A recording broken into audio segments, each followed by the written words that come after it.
Once again, I want to welcome you to the success journey,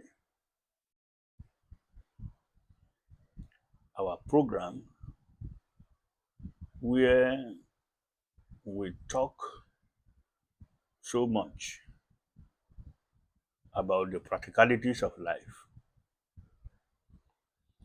We've been dealing with IQ and AQ. Now, we said that as important as our intellectual ability is, it's not compared to our ability to develop our adversity quotient so that we will be able to make much out of life. Today, I want us to go to part two of this series, Beyond IQ, the unstoppable force of adversity quotient.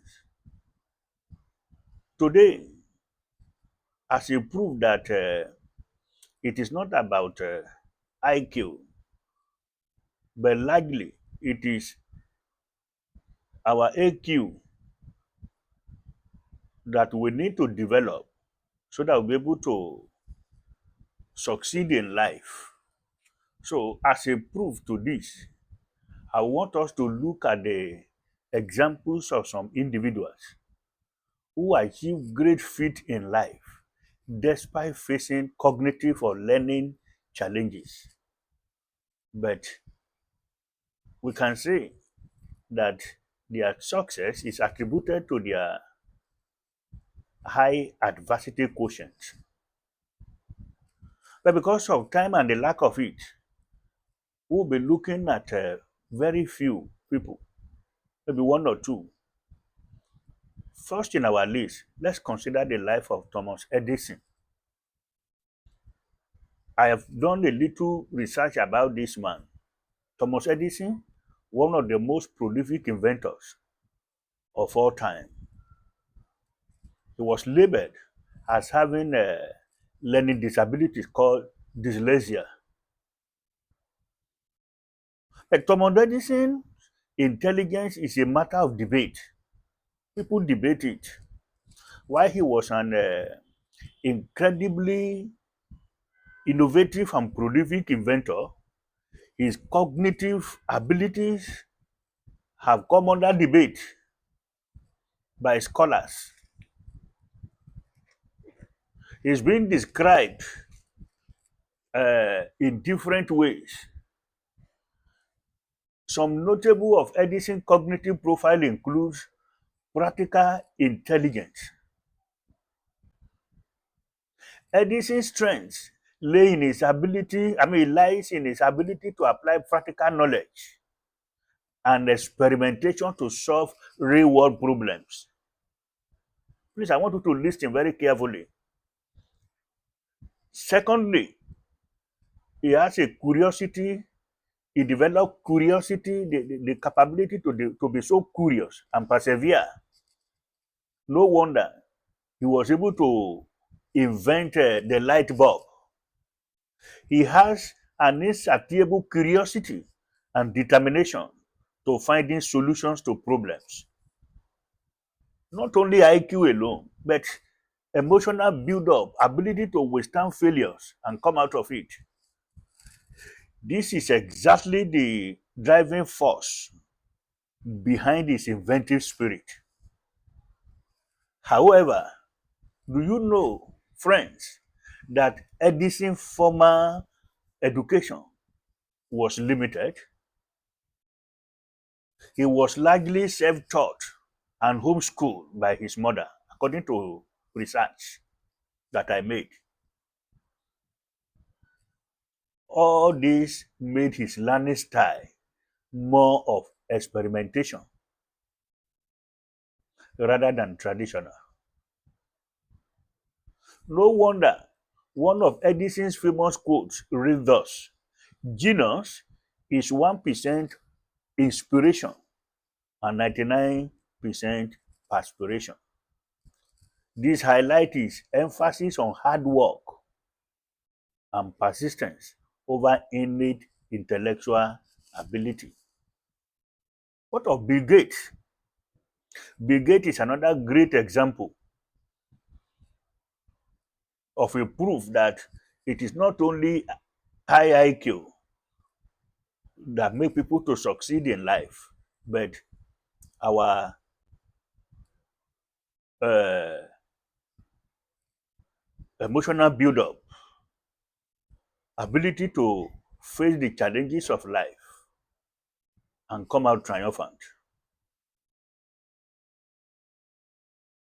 While Gates is known for his high IQ, his success, his success story also highlights the importance of his adversity quotient. Can you see? You see? Bill Gates, as we all know, he dropped out of Harvard University to pursue his business idea of Microsoft. This was a risky decision, but his belief in his vision and his determination to succeed drove him forward. Also, Bill Gates has spoken severally, he learning from his failures. Gates has spoken severally about the failures and setback of Microsoft, particularly in its early years. The business was faced with a lot of failures at the early stage of that business. But his ability to learn lessons from these failures and apply these experiences to future endeavors has been crucial to his success. Can you see?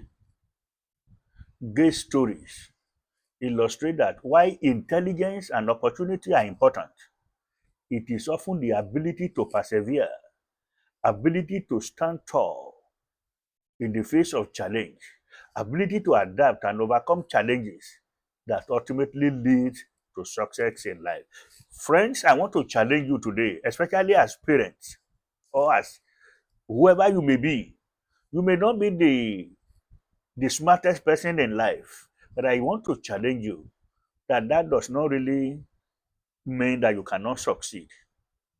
Do you have a child that is not as smart as you want?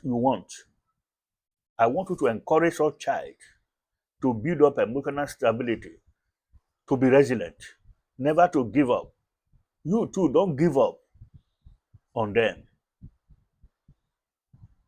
Encourage them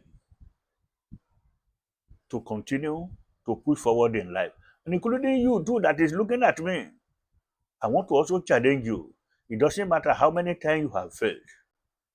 You may not be book smart. You may not be academically intelligent.